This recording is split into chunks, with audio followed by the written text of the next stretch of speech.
ଚାହୁଁନି ଖାଇବାକୁ। ସେ କହ ମାମା ଏଇଟା ମତେ ରାଗ ଲାଗୁଛି ମୁଁ ଖାଇମିନି। ସେ କହ ମାମା ଏଇଟା ମତେ ପିତା ଲାଗୁଛି ମୁଁ ଖାଇମିନି।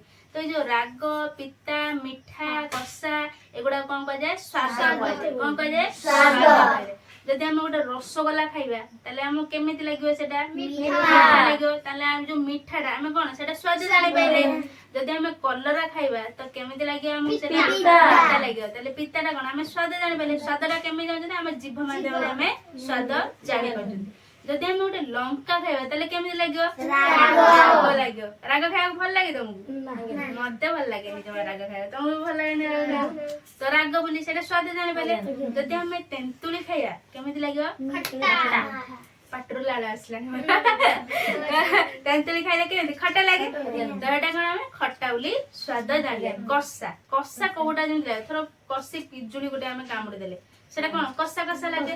ତ ସେଟା ଗୋଟେ କଷା ହଉଛି କଷା କଦଳୀ। ତ ଆମେ ସେଟା ଖାଇଲେ କଣ ସେଟା କଷା ବୋଲି ସ୍ୱାଦ ଲାଗେ। ତ ସେଟା ପାଟିକୁ ଆମର କଷାଳିଆ ଲାଗିଥାଏ। ତ ସ୍ୱାଦ ଜାଣିପାରିଲ କେତେ ପ୍ରକାର ସ୍ୱାଦ ଜାଣିଲ? ରାଗ, ମିଠା, ଖଟା ଆଉ ପିତା ଆଉ କଷା 5 ପ୍ରକାର ସ୍ୱାଦ ଆମେ ଜାଣିପାରିଲେ। ସବୁ ଜାଣିଛ। କଲରାଟା କେମିତି ଲାଗେ? କଲରା ଖଟା ଲାଗେ। କଲରା କେମିତି ଲାଗେ? ପିତା ଲାଗେ। ରସଗୋଲା କେମିତି ଲାଗେ? ତେନ୍ତୁଳି କେମିତି ଲାଗେ? ଖଟା। ଆଉ ପିଜୁଳି କେମିତି ଲାଗେ?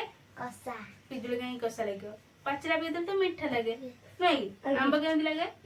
ମିଠା ବି ଲାଗେ। ଗୋଟେ କଞ୍ଚା ବାଲା ଆମ୍ବ ବି ଖଟା ଲାଗେ। ତାହେଲେ ଜାଣିଲ ଖଟା, ମିଠା, କଷା ଏଗୁଡା ସବୁ ଆଜି ଆମେ ସ୍ୱାଦ ବିଷୟରେ ଜାଣିଲେ। ଜାଣିଥିବ ସ୍ୱାଦ କଥା ହେଲା।